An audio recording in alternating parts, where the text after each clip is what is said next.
मावळमध्ये पूल कोसळून मोठी दुर्घटना. कुंडमळ्याजवळील इंद्रायणीवरील पूल कोसळला. दुर्घटनेत 6 जणांचा मृत्यू, 20 ते 25 जण वाहून गेल्याची माहिती.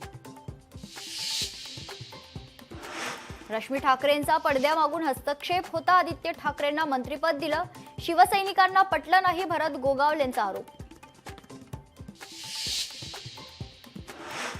सिंचन घोटाळ्याची फाईल कुठे अडकली असेल ती बाहेर काढावी, आनंद परांजपेंचं भरत गोगावलेंना आव्हान. तर परांजपेंनी घोटाळा बाहेर काढून दाखवल्यास राजीनामा देईल, गोगावलेंचं प्रत्युत्तर.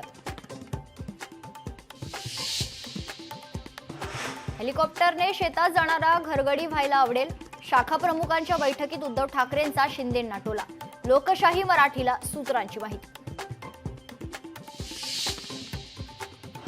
उद्धव ठाकरेंची सातत्यानं भेट होत नसल्यानं शाखा प्रमुखांनी व्यक्त केली नाराजी.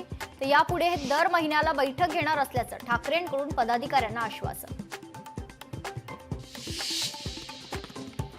मालवणमधील शिवरायांच्या पुतळ्याच्या चबुतऱ्याची जमीन महिन्याभरातच खचली.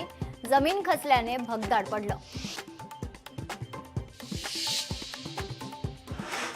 इस्रायल आणि इराण युद्ध पेटलं. इस्रायलने इराणच्या संरक्षण मंत्रालयाला केलं लक्ष्य.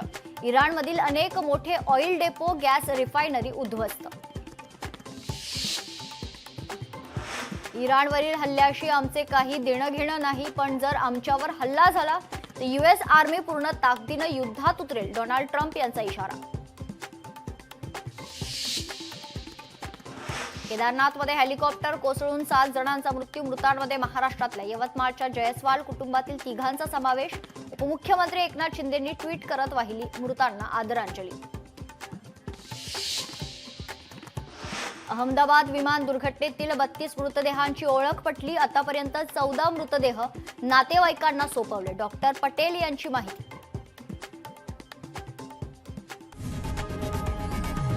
लोकशाही मराठी ऐका, पहा, जागरूक रहा.